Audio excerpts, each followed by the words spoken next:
hello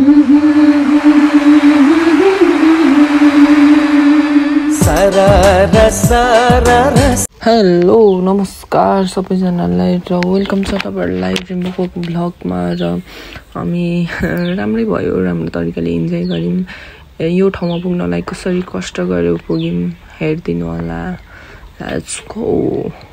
हामी चाहिँ अहिले चाहिँ मधुमलामा छौं मधुमलामा चुलीपोखरी जानको लागि सामानहरु किन्नको लागि भाइहरुसँग सबैजना हामी यहाँ मन्थन गइरहेछौं र अब सामानहरु किनेर हामी घर फर्किँदै छौं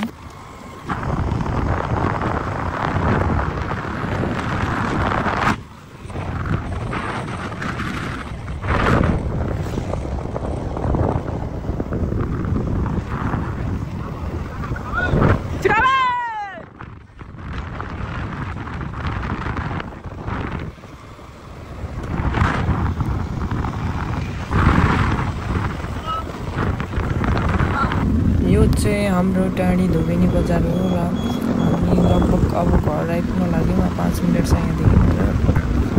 त्यसपछि भोलिको लागि कस्तो तयारी गर्दैछौँ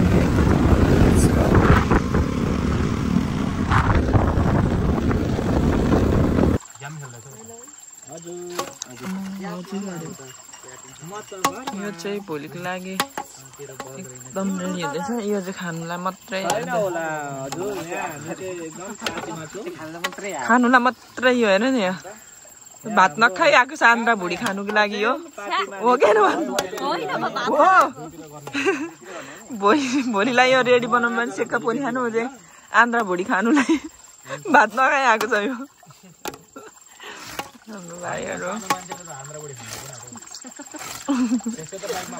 मेहनत गरिरहेछ लाग्दैन यो त बनाएको चुप लागे उखाल्न आउँदैन काट्नु पो पाउँदैन त उखाल्न ए भन्न आगो फुकेदै बसेको त अघिदेखि म ए जो त यो आदि त जाई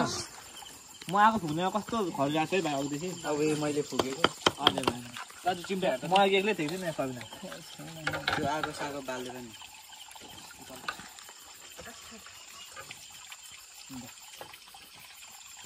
कामा चाहिँ चाल्दिन हेर्न फेरि चिप्लेको छ पाए पो तान पाए खै यहाँले आयो लु त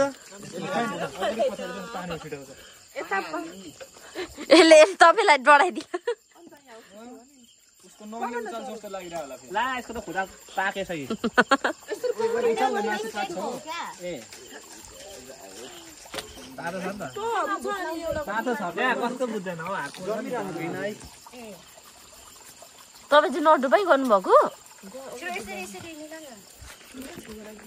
कट्टा खान्छस् नि कट्टा यसको त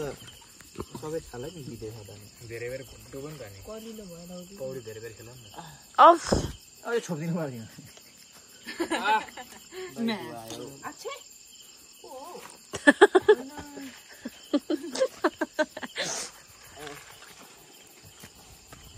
केटाले बाटा पिछे धेरै गयो ओ अब राति चाहिँ त्यो